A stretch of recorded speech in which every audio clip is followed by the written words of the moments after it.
Fifth, this general revenue transfer that I just indicated by the sales tax and new and used cars going to highways, that new general revenue transfer would be offset by reduction in spending or other budget offsets. Number six, we would redirect $2.7 million from general revenue for the diesel tax that is currently being collected.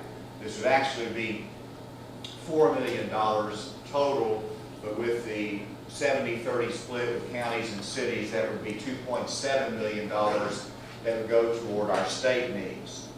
Next, we would redirect $5.4 million from Central Services, the Central Services Fund that funds our constitutional officers and other specific items.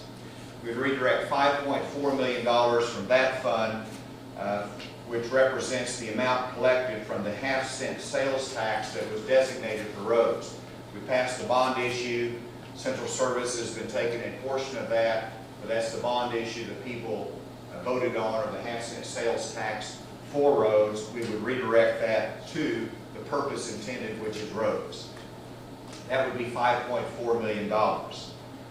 And then the next and final part of the equation for the highway plan would be a legislative commitment and directive that I would support that would transfer 25% of unallocated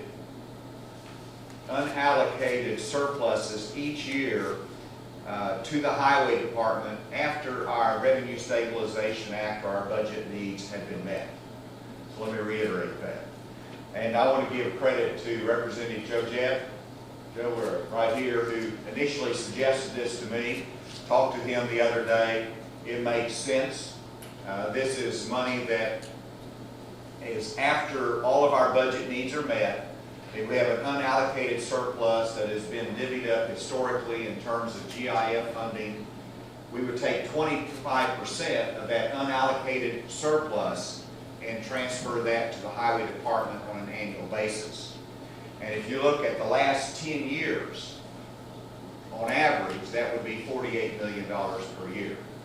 You can't count on that every year because surpluses go up and down, but on the average during the last 10 years, that has been $48 million per year.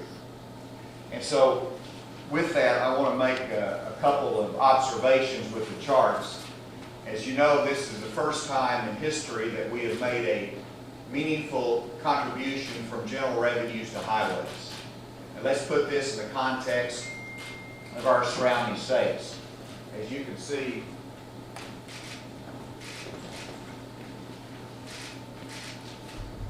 I asked where this 0.01% is, and it's some obscure amount that you don't need to worry about. It's so small.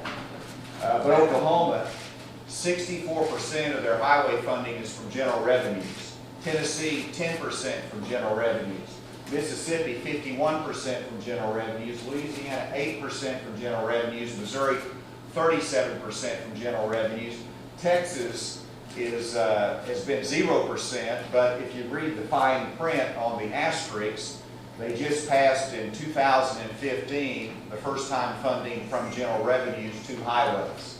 And so I think this trend, this historic comparison shows that states are having to be more creative, having to look at state responsibility on highway funding, and Arkansas, with the contributions I outlined, probably will not be 1%.